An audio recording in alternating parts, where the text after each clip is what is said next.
खैरतल जिले को लगभग बने 2 साल पूरे हो चुके हैं, परंतु धरातल के ऊपर जिले बनने से जो विकास होना था वो हुआ है या नहीं। जो स्थानीय लोग हैं खैरतल जिले के, उनसे पूछते हैं। जी, नाम क्या है आपका? मेरा नाम रहमत शाह अलवी है खैरतल जिला बना है जी। तो जो बजट आया है भी है या नहीं आया, या फिर कोई विकास हुआ भी है या नहीं हुआ है यहाँ? देखिए, कांग्रेस की गहलोत सरकार ने जो ये 18 जिले बनाए थे नए, इसका श्रेय निश्चित रूप से कांग्रेस को जाता है।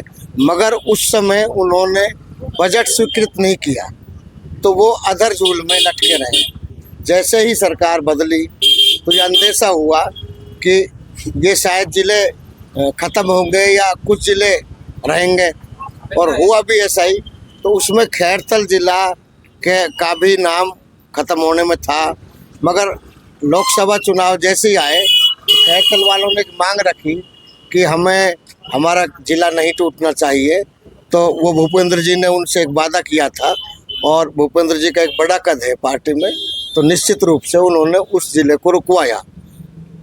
उस समय फंड अगर होता तो विकास बहुत पहले उसका लाभ मिलता रहता।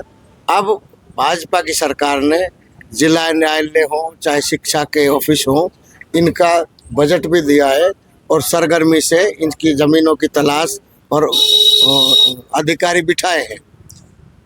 मगर जैसे खैरतल को अगर वहाँ ये जिला न्यायालय बनता है तो मेवात क्षेत्र है, बड़ा लंबा चौड़ा, ग्रामीण दूर दराज से लोग आते हैं, और भिवाड़ी जो काफ़ी दूरी है खैरतल की, वहाँ जो न्याय नज़दीक होना चाहिए, जिले का मतलब है कि नज़दीक लोगों का काम हो, तो वो लंबी दूरी पड़ेगी। उसके एवज में अगर सेंटर किशनगढ़ को बनाया जाता है, यहाँ जिला न्यायालय खुलती है, तो पूरे खैरतल को, मुंडावर को और भिवाड़ी वासियों को और हमारे किशनगढ़ के क्षेत्र को, सभी को बीच में सेंटर की वजह। मुंडावर वाले परेशान नहीं होंगे किशनगढ़ बनने से? उनके खैरतल नजदीक पड़ता है। आप एक मुंडावर की परेशानी तो हल हो जाती है खैरतल बनने से, मगर यहाँ 5 क्षेत्र परेशान होंगे। भिवाड़ी, टपोकड़ा, तिजारा, किशनगढ़, वो काफ़ी लंबा है। ये किशनगढ़ से तो मात्र 10 किलोमीटर ही है खैरतल। भाई जिला खैरतल और तिजारा है ना, तो वहाँ के वासी भी तो, और हमारा मेवात क्षेत्र तो काफ़ी दूर पड़ गया। तो मेवात मात्र किशनगढ़ विधानसभा है, किशनगढ़ तहसील ही तो है। कौन सी रामगढ़ तहसील है इसमें शामिल? माना आपको किशनगढ़ वो है, मगर किशनगढ़ के जो विधानसभा के गांव हैं मेवात क्षेत्र में, वो दूर दराज है, और उनके लिए वो वहाँ से काफ़ी दूर पड़ता है खैरतल। किशनगढ़ से ऐसा नहीं लगता कि 10-15 किलोमीटर दूरी पे ही हो गए सारे गांव? इससे ज्यादा दूरी पे है कोई गांव? नहीं, ज़्यादा है। कौन से ऐसे गांव हैं? मिर्जापुर वगैरह है, ये काफ़ी लंबे हैं यहाँ से, और रास्ते भी इतने वो नहीं है, साधन का भी अभाव है।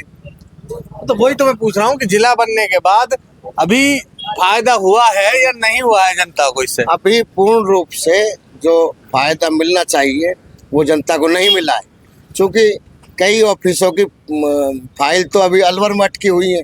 लोग जिले के बहम में और खैरतल जाते हैं, हमें फला नकल चाहिए, तो वो कहते हैं कि अभी तो फाइल ही अलवर में है, खैरतल आई नहीं है, न तो बिल्डिंग है यहाँ, न कर्मचारी हैं।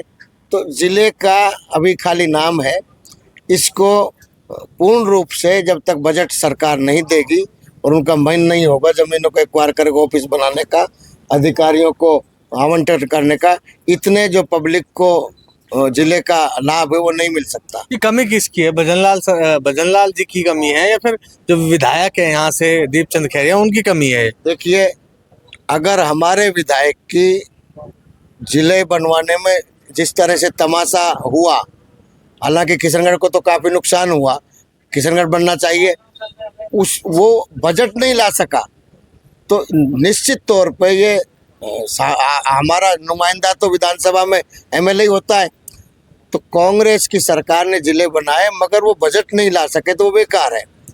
भजनलाल सरकार ने जैसे ही सत्ता में आई, 1 साल के भीतर जिला न्यायालय दिए हैं हर जिले को, और शिक्षा के वो दिए, कई और नए जिले स्तर पर ऑफिस खुले हैं, एसपी ऑफिस, कलेक्टर बिठा दिए, तो उनको फंड देना अब चालू हुआ है।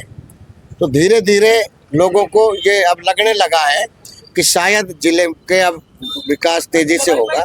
अभी छोटा मोटा कोई एक फायदा तो हुआ हो कि जिले बनने से, चलो एक फायदा तो ये अभी दिख रहा है कि हमें हुआ है। अभी तो हमारे जिले के लिए सीधी रोडवेज बस नहीं है। फायदा में क्या, जो आम आदमी को रोजाना आवागमन के लिए जरूरी है। यहाँ लग तो रही है एक बस। ये तो आपको हर गांव के चौराहे पे भी स्टैंड है इस तरह का।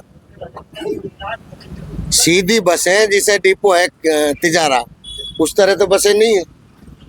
जिले का स्वरूप बहुत बड़ा होता है। कलेक्टर बैठने लग गए, एसपी बैठने लग गए, तो ये तो फायदा हुआ है जनता को। नहीं, अब जिस तरह से कलेक्टर बैठे हैं और वहाँ बजट भी अब आया है और जिले न्यायालय की बात चल रही है, अब लोगों को लगने लगा है कि शायद इस राज्य में जिले का जो पूर्ण स्वरूप है, वो जो मुख्य धारा में आना चाहिए, वो धीरे धीरे लोगों को अब आभास होने लगा है। और सच्चाई ये है कि भाजपा सरकार ने फंड दिया है और जिला रुकवाने में भी इनका बहुत बड़ा रोल है। किसका? भूपेंद्र यादव का। खैरतल जो जिला है, मुख्य रूप से तो दीपचंद खैरिया ही लेके आए थे, लेकिन इसको लास्ट तक रखना, स्थायी रखना, ये भूपेंद्र जी का काम है। देखिए, दुर्भाग्य से उस समय गहलोत की सरकार अल्पमत में थी। जो 6 बसपा से विधायक थे और सचिन और गहलोत जी के जैसे ही झगड़ा बढ़ा तो गहलोत जी की मजबूरी हो गई थी उस समय कि इन बसपा के जो एमएलए हैं इनको कैसे सेट किया जाए। तो जिस तरह से ये बसपा के थे, ऐसे तिजारा वाला बसपा का था, तो वो इनको एक मीठी सौगात दे दी, सौगात दे दी इनको संतुष्ट रखने के लिए। मान सम्मान रख दिया उनका भी। बिल्कुल, बेईमानी नहीं की उनके साथ, जो वादे करके लेके आए थे वो निभाया, बिल्कुल निभाया। लेकिन अब तो निभाने की बारी भारतीय जनता पार्टी की सरकार के। पिछले कई समय से 1-1.5 साल हो चुका है भारतीय जनता पार्टी की सरकार को लेकर, फिर क्यों वो जिलों को पूरे जो विभाग है वो नहीं दे पा रहे? देखिए, अब जो 8-9 जिले बचे हैं, 9 जिले तो मेरे ख्याल से खत्म हो गए, जो 8 जिले बचे हैं उनको राज्य सरकार धीरे धीरे फंड दे रही है। और अब ये इन 8 में जो जिला न्यायालय दिए हैं, शिक्षा अधिकारी बिठाए हैं और भी कई अपने ये आरटीओ ऑफिस खुले हैं। और आप अंदाजा लगाओ, यहाँ आरटीओ ऑफिस से मुझे याद आया कि परिवहन विभाग की जो फाइल है वो भी अलवर से पास हो रही है। यहाँ का जिला कोड होने के बावजूद भी यहाँ भी आरटीओ ऑफिस नहीं है खैरतल में। आप शायद वाकिफ नहीं है, 64 नंबर यहाँ। हाँ, मैं वही कह रहा हूँ, आवंटित होने के बाद भी, मगर उसको कैंसिल हुए भी आज 20 दिन हो गए। वो खैरतल का जो 64 नंबर था वो सरकार ने कैंसिल कर दिया है। अब भिवाड़ी 40 नंबर है, 02 अलवर है, और खैरतल का कैंसिल हो गया। तो दिल के ऊपर तो जख्म लगा दिए ना आपके। कहीं न कहीं हमारे जनप्रतिनिधि की जुझारूपन अगर होता तो हमें जो 64 नंबर था वो बरकरार रहता। आपका विधानसभा में प्रदर्शन ये दर्शाता है कि आप अपने एरिया के लिए, अपने विधानसभा के लिए कितने जुझारू हैं, कितना बोलते हैं। जो तो फंड अगर आप कुछ भी नहीं बोलो तो हर एमएलए को मिलेगा, वो चाहे निर्दलीय हो, चाहे अन्य दल से हो और चाहे पार्टी से हो। आप विधानसभा में अपना प्रदर्शन कैसा दोहराते हैं अपने एरिया के लिए, ये उस प्रतिनिधि के ऊपर निर्भर करता है। खैरतल 2 साल हो गया है जिला बने, लेकिन बहुत सारे यहाँ पर विभाग अभी तक नहीं आए हैं। इसको लेकर मैंने लोगों के साथ चर्चा की। मिलते हैं दोस्तों अगली वीडियो में। आप देखते रहिए मेवात न्यूज़ लाइव।